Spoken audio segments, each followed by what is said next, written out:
మొన్న నగరి ఎమ్మెల్యే గాలి భానుప్రకాష్ గారు ఒక ఎమ్మెల్యే స్థాయి మినిస్టర్ కింద చేశారు ఆర్కే రోజా గారు. ఆమెని పబ్లిక్లోని ఎంత దూషిస్తున్నారంటే నీ విలువలు ఎటుపోతున్నాయి, నీ క్యారెక్టర్ ఎటుపోతుందని నేను అడుగుతున్నా.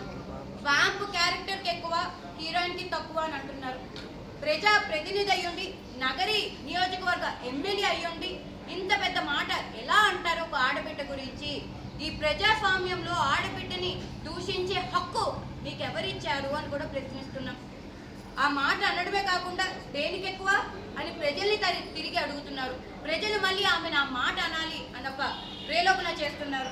2000 రూపాయలకి ఆమెను ఏదైనా చేసేస్తారని ఒక మాట అంటున్నారు. ఏం చేస్తారని అడుగుతున్నాం. మనం ఎక్కడుంటున్నాం? ఒక భద్రత లేదు, ఒక గౌరవం లేదు. గతంలో మినిస్టర్ కింద చేశారు ఆమె. అయినప్పటికీ కూడా ఆమె ఈ రోజు మీడియా ముందు కూర్చొని కన్నీళ్లు పెట్టుకుంటున్న పరిస్థితి ఈ రాష్ట్రంలో కనిపిస్తుంది. సామాన్యులకి ఎలాగో భద్రత లేదు, మరి ప్రజా ప్రతినిధులకు సైతం కూడా భద్రత లేని పరిపాలన మనం అందరం ఉన్నాం. మరి పవన్ కళ్యాణ్ గారు సినీ ఇండస్ట్రీ నుంచే వచ్చారు. ఆయన కూడా ఒక పొలిటీషియన్గా, ఒక ఇండిపెండెంట్ ఉమెన్గా అటువైపు సినిమాల్లో కూడా ఆమె సొంత కాళ్ళ మీద నిలబడి సక్సెస్ అయ్యారు ఆర్కే రోజా గారు. ఈ గాలి భానుప్రకాష్ గారు వాళ్ళ ఫ్యామిలీ హిస్టరీ బట్టి ఆయన వచ్చి ఉండొచ్చు, కానీ పబ్లిక్లోని ఒక ఆడబిడ్డని దూషించాము అంటే మన సొంత క్యారెక్టర్ని కిందకి పెట్టుకున్నట్టే.